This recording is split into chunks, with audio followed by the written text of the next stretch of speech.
My name is Ritwick and I'm from the Weizen Lab.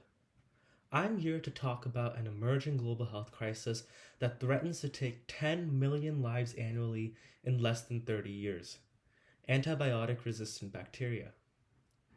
Antibiotic-resistant bacteria have developed immunity to one or more antibiotics. They were first reported shortly after the discovery of antibiotics in 1928.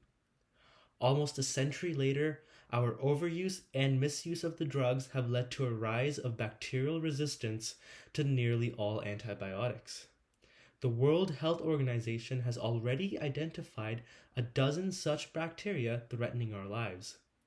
Signs of this are already apparent. Even this year, artificial tear eye drops were recalled after the presence of an antibiotic-resistant bacteria called Pseudomonas aeruginosa was causing permanent blindness in consumers who used the product. One of the alternatives to treating this is phage therapy. Bacteriophages, or phages, are viruses that can infect bacteria. There are two types, lytic and temperate. Lytic phages have a rapid life cycle. They are able to infect a bacteria, replicate within the host, and then burst out the bacteria, killing it. Temperate phages have a longer life cycle because they actually integrate their genome into the host's genome in the form of a prophage, remaining dormant until some external stress triggers them to replicate and kill the bacteria. Phage therapy utilizes lytic phages by administering them at a site of infection. In theory, the viruses can specifically target a pathogenic bacteria, infect it, and kill it.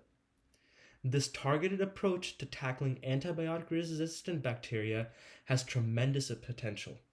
In fact, a lab at UCSD even found phages that could actually infect the bacteria that were causing blindness in the artificial teardrops. The potential of phage therapy is the driving factor for my research project. However, I am specifically interested in temperate phages and their corresponding prophages. Prophages are often neglected when considering phage therapy, which has created a significant knowledge gap in its clinical applications. In fact, prophages have tremendous potential to optimize both antibiotic treatments and phage therapy by working with the respective treatments to weaken invasive bacteria. My project aims to unlock this potential by investigating how prophages and lytic phages interact when faced with clinical strains of E. coli, hopefully expanding the applicability and efficacy of existing treatments for treating antibiotic-resistant infections.